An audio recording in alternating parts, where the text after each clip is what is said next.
एक साहूकार बहुत ही धनवान था। उसको धन आदि में किसी प्रकार की कोई कमी नहीं थी, परंतु पुत्र न होने के कारण वह हमेशा दुखी रहता था। वह इसी चिंता में रात दिन रहता था और भगवान का पूजन किया करता था। सायंकाल को शिव जी के मंदिर में जाकर दीपक को जलाया करता। उसके इस भाव की भक्ति को देखकर एक समय श्री पार्वती जी ने शिव जी से कहा, महाराज, यह साहूकार आपका अनन्य भक्त है और सदैव आपका व्रत और पूजन बड़ी श्रद्धा से करता है, अतः इसकी मनोकामना पूर्ण करनी चाहिए। तब शिव जी ने कहा, हे पार्वती, यह संसार कर्म क्षेत्र है।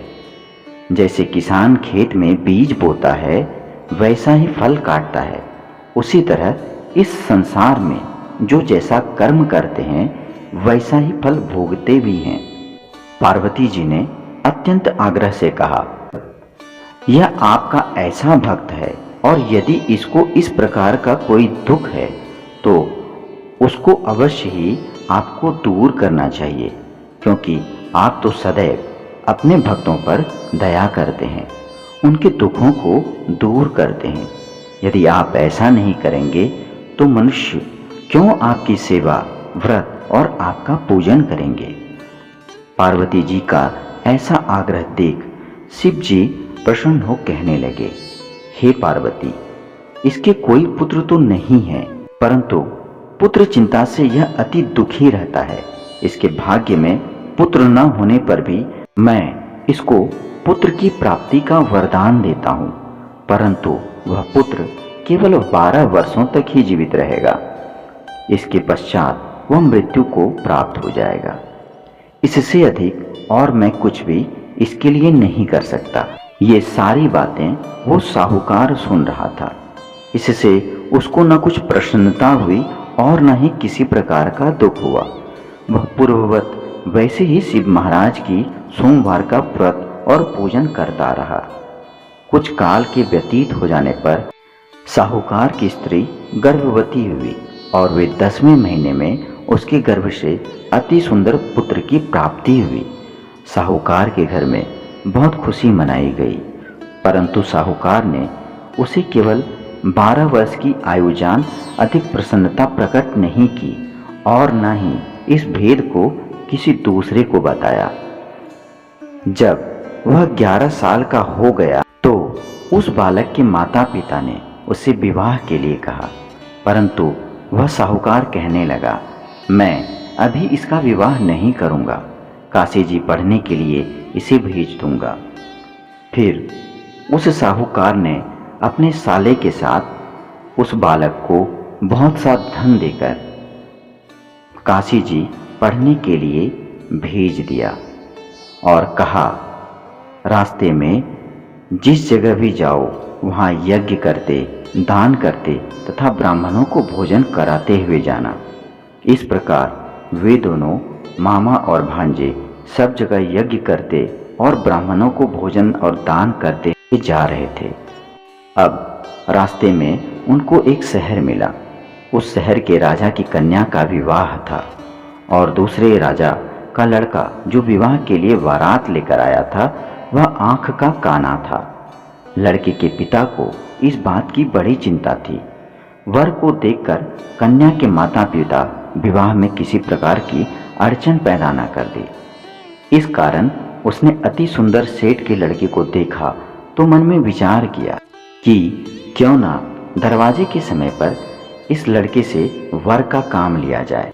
ऐसा विचार कर राजा ने उस लड़के और उसके मामा से कहा तो वे राजी हो गए और साहूकार के लड़के को स्नान आदि करा, वर के कपड़े पहना तथा घोड़े पर चढ़ाकर दरवाजे पर ले गए और बड़ी शांति से सब कार्य हो गया। अब वर के पिता ने सोचा, यदि विवाह कार्य भी इसी लड़के से करा दिया जाए तो क्या बुराई है। ऐसा विचार कर उसके मामा से कहा, यदि आप फेरों और कन्यादान का काम करा दें तो बड़ी कृपा होगी और हम इसके लिए बहुत धन आपको देंगे। उन्होंने उनकी यह आज्ञा स्वीकार कर ली और विवाह कार्य बहुत अच्छी तरह से संपन्न हो गया। परंतु जिस समय लड़का जाने लगा तो राजकुमारी की चुंदरी के पल्ले पर लिख दिया कि तेरा विवाह तो मेरे साथ हुआ है, परंतु जिस राजकुमार के साथ तुमको वे भेजेंगे वह एक आंख से काना है और मैं तो काशी जी पढ़ने के लिए जा रहा हूँ।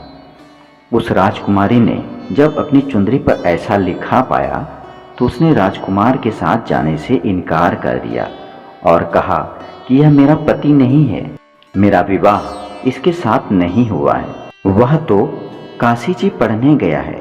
कुमारी के माता पिता ने अपनी कन्या को विदा नहीं किया और बारात वापस चली गई।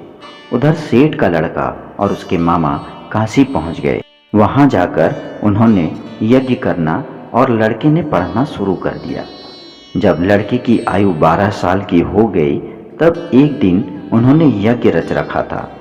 उस समय लड़के ने अपने मामा से कहा, मामा जी आज मेरी तबीयत कुछ ठीक नहीं है।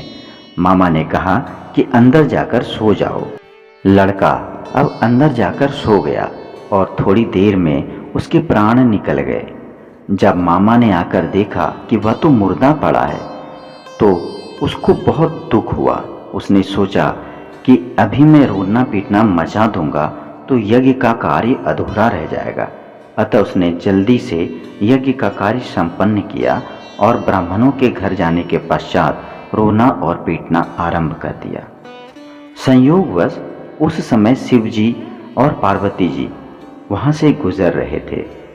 जब उन्होंने जोर जोर से रोने पीटने की आवाज सुनी तो पार्वती जी शिव जी को आग्रह करके उनके पास ले गई और सुंदर लड़के को मरा देखकर कहने लगी, महाराज यह तो उसी सेठ का लड़का है जो आपके वरदान से हुआ था। शिव जी ने कहा, पार्वती इसकी आयु इतनी ही थी और वह अपने भोग को भोग चुका है। परंतु पार्वती जी ने कहा, महाराज कृपा करके बालक को और आयु दो, नहीं तो इसके माता पिता तड़प तड़प कर मर जाएंगे। पार्वती जी के इस प्रकार बार बार आग्रह करने पर शिव जी ने उनको वरदान दिया और शिव जी की कृपा से वह लड़का पुनः जीवित हो गया। शिव पार्वती अब पुनः कैलाश को निकल पड़े।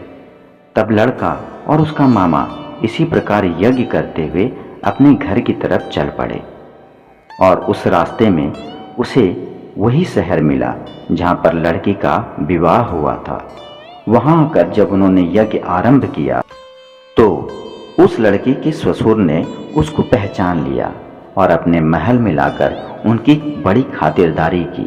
साथ ही बहुत सारा धन और दासियों सहित बड़े आदर और सत्कार के साथ अपने लड़की और जमाई को विदा किया। जब वह अपने शहर के निकट आए तब उसके मामा ने कहा, मैं तुम्हारे घर जाकर खबर कराता हूँ। उस समय उसके माता पिता घर की छत पर बैठे हुए थे और उन्होंने यह प्रण कर रखा था कि यदि हमारा पुत्र सकुशल घर आया तो राजी खुशी से नाचेंगे, नहीं तो छत से गिरकर अपने प्राण त्याग देंगे। इतने में उस लड़की के मामा ने आकर यह सारा समाचार उनके पिता को सुना दिया कि आपका पुत्र आ गया है, परंतु उनको विश्वास न आया। तब उसके मामा ने शपथ पूर्वक कहा कि आपका पुत्र अपनी स्त्री तथा बहुत सारा धन लेकर आया है। तो उस सेठ ने बड़े आनंद के साथ उनका स्वागत किया और वह बड़ी प्रसन्नता के साथ रहने लगा। इसी प्रकार जो कोई भी सोमवार का व्रत धारण करता है अथवा इस कथा को पढ़ता या सुनता है उसके दुख दूर हो जाते हैं। उसकी समस्त मनोकामनाएं भगवान भोलेनाथ की कृपा से पूर्ण हो जाती हैं। इस लोक में नाना प्रकार के सुख भोग कर वो अंत में सदाशिव महादेव के धाम को प्राप्त करता है।